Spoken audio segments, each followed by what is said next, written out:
Ji good morning, good afternoon and good evening my dear students. आज जैसा कि आप स्क्रीन पे देख रहे हैं, we are going to do value added और प्रोडक्ट मेथड। ये थर्ड मेथड है नेशनल इनकम की एस्टिमेशन का। देखिए, जब इस मेथड की बात करते हैं तो हम कहते हैं in this method we get gross value added at market price. और ये जो gross value added market price है, it is equivalent to the gross domestic product at market price by estimation of value added in each stage of production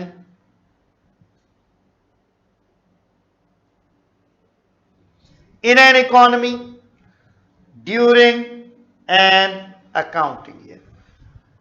एक accounting year में production process में जो value added है, उस value added को add करके, value added कैसे निकालते हैं बेटा? वैल्यू एडिड का मतलब होता है means value of output minus intermediate consumption. यानी कोई भी प्रोडक्ट बनाया है उसकी वैल्यू को क्या कहेंगे? Value of output. और जो उसमें रॉ मटेरियल यूज किया है that is called intermediate consumption. जैसे मान लीजिए मैं ये शर्ट प्रोड्यूस करता हूं और इस शर्ट की कीमत 1000 रुपए है, it is value of output. लेकिन इस शर्ट को सिलने के लिए जो कपड़ा, बटन, धागा, रॉ मटेरियल यूज किया, उसकी कीमत 600 रुपीज है। तो 1000 minus 600 is equal to 400, that is value added. वो क्या होगी बेटा? That is value added. तो अब वैल्यू एडेड करके एस्टिमेशन करना जीडीपी एट एमपी का is known as value added method. This method is also known as final output method or it is known as industrial origin method। अब estimation of value added।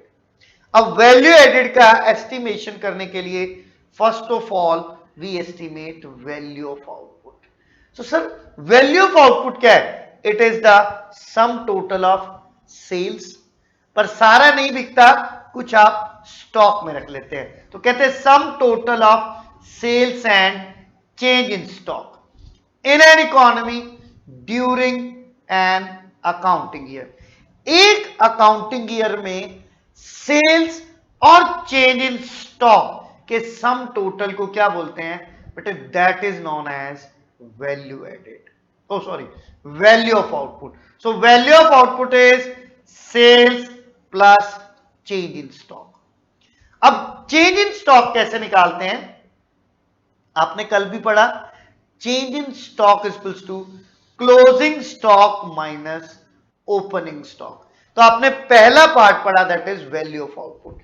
तो sir value of output क्या है? एक accounting year में होने वाली sales और sales के साथ चेंज इन स्टॉक, इन दोनों को जोड़ लेंगे, then you will get value of output.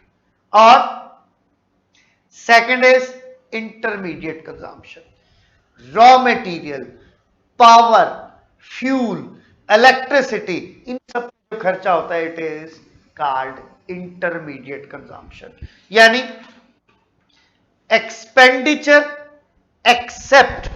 अब एक बात ध्यान रख लीजिए, हम क्या कहते हैं? एक्सपेंडिचर एक्सेप्ट क्या नहीं डालोगे? रेंट, वेजेस, इंटरेस्ट, प्रॉफिट, ये सब खर्चे इंटरमीडिएट कंजम्पशन नहीं है। इसके अलावा जो प्रोडक्शन पे खर्च होता है that is known as intermediate consumption.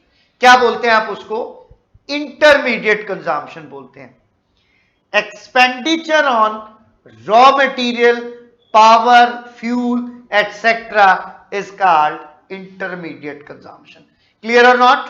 इसमें रेंट, वेजेस, इंटरेस्ट, प्रॉफिट को ऐड नहीं करते, ये इंटरमीडिएट कंजम्पशन नहीं है, ये वैल्यू एडिशन है। नेक्स्ट इज, देखिए इसने बोला कि in this method we do not include rent, wages, interest, profit in intermediate consumption. Estimation of GDP at MP or GB at MP. Its formula is very simple. Value of output minus intermediate consumption. मैं आपको इससे concern एक numerical यहां पे करके दिखाता हूं. Let here items are given and here rupees in crore. First, sales are given 2000 crore.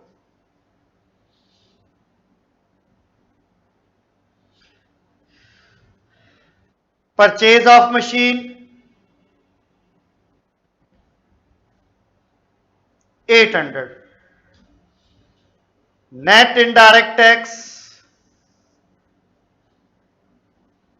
150.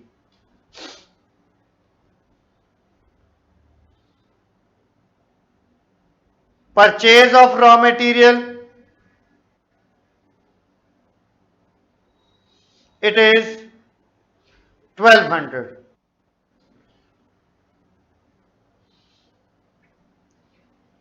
Change in stock, it is 450.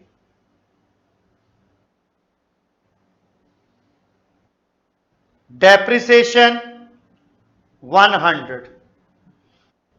Net factor income from abroad, it is 100. अब ये सम गिवन है, हमको बोला गया कि फाइंड आउट नेशनल इनकम, यानी क्या find करना है, एनएनपी एट एफसी. पर आप इस मेथड में सबसे पहले क्या निकालेंगे, जीबी एट एमपी और GDP at MP. It is value of output minus intermediate consumption. अब सॉरी, वैल्यू ऑफ आउटपुट क्या है बेटा, वैल्यू ऑफ आउटपुट होता है sales plus change in stock. देखिए अब सबसे पहले क्या निकालेंगे, gross value added at market price और gross domestic product at market price. Value of output minus intermediate consumption. Sales plus change in stock. Change in stock is 450. 2000 plus 450 minus intermediate consumption. Intermediate consumption होता है purchase of raw material, intermediate cost, purchase of raw material या purchase of intermediate goods. Purchase of machine कभी भी intermediate नहीं है. Purchase of machine investment है and investment is a final expenditure. इसको intermediate मान के कभी भी कंफ्यूज नहीं होना. मैंने क्रॉस लगा दिया, आप भी ऐसे जब सवाल करेंगे तो पहले क्रॉस लगा लेंगे ताकि आपको कंफ्यूजन ना हो. Minus purchase of raw material that is 1200. 2450 में से 1200 गए, then it is 1250. It is GDP at MP, but I require NNP at FC यानी नेशनल इनकम. मेरी पॉकेट में क्या रखा है, जीडीपी एट एमपी. कन्वर्ट कीजिए, ग्रॉस से नेट जाना है, माइनस डेप्रिसिएशन, डोमेस्टिक से नेशनल, प्लस एनएफवाईए, एमपी से एफसी, माइनस एनआईटी. अब देखिए हर जगह कन्वर्जन टेबल यूज होगी. अब मुझे याद है, आपको याद ना हो या हो, आप एग्जाम में जरूर बनाएंगे, क्योंकि एग्जाम में स्ट्रेस से गलती हो सकती है और आपको इसी गलती से बचना है बच्चे. तो जीडीपी एट एमपी 1250 प्लस एनएफवाईए, हाँ plus एनएफवाईए, एनएफवाईए is 100 minus depreciation, depreciation is 100 minus 100 minus NIT, net indirect taxes 150. ये देखो प्लस 100 से minus 100 cancel, minus 150, it is 1100. thus NNP at FC और national income is rupees 1100 crore. और आपके इस तरह के क्वेश्चन में 4 और 6 मार्क्स आर कंफर्म्ड. क्लियर है जी? इजीएस्ट है, जितनी चाहे प्रैक्टिस करें और प्रैक्टिस करते जाएंगे ये टॉपिक उतना ज्यादा मैच्योर होता जाएगा. अब हम बात करते हैं प्रिकॉशंस की, डिफरेंट मेथड्स के लिए प्रिकॉशंस। पहला क्या है? स्विफ्ट। अब स्विफ्ट में income from the sale and purchase of second hand goods is not included in national income. ये स्विफ्ट है हमारी, थोड़ी लंबी कार है इसलिए डबल आई है। तो पहला एस से क्या हो गया? Sale and purchase of second hand goods is not included in national income. क्यों? क्योंकि वो जिस साल में प्रोड्यूस हुई थी उस साल नेशनल इनकम में ऐड कर दी गई, बार बार उसको ऐड नहीं करेंगे क्योंकि नई गुड कोई भी मार्केट में नहीं आई। क्लियर है जी? पर ये formula is applicable for domestic territory only. मान लीजिए अगर आप कोई फॉरेन से भी सेकेंड हैंड गुड्स खरीद के लाएंगे तो वो सेकेंड हैंड की कैटेगरी में नहीं आएगी, आपकी इकोनॉमी में तो नई गुड आई है इसलिए वो ऐड होगी। For example India fighter planes purchase करता है फ्रॉम यूएसए, तो वो इंडिया की नेशनल इनकम में ऐड होगी। सेकेंड हैंड था यूएसए के लिए, लेकिन जब उन्होंने इंडिया को सेल कर दिया तो इंडिया के लिए वो नई गुड है, national income. But domestic territory में अगर सेकेंड हैंड गुड्स की सेल परचेज होती है उसको नेशनल इनकम में ऐड नहीं करते। विंडफॉल गेन्स और कैपिटल गेन्स और losses are not included in national income. जैसे आपके पड़े हुए स्टॉक की वैल्यू का बढ़ जाना, वैल्यू ऑफ इंटरमीडिएट गुड्स, अगला आ गया, intermediate goods are not included in national income, क्योंकि इंटरमीडिएट गुड्स को ऐड करोगे तो it will create problem of double counting.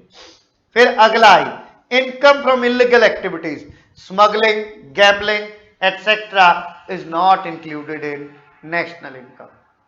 यह आपका अगला आ गया। F, financial transaction, sale and purchase of shares, bonds, debenture etc are not included in national income. Next T, T is transfer income, यानी one sided income made for welfare purpose are not included in national income। जैसे old age pension है, gifts हैं, grants हैं, stipend है, scholarship है, charity है, pocket money है, इसको नेशनल इनकम में ऐड नहीं करते because these are one sided income done for welfare only.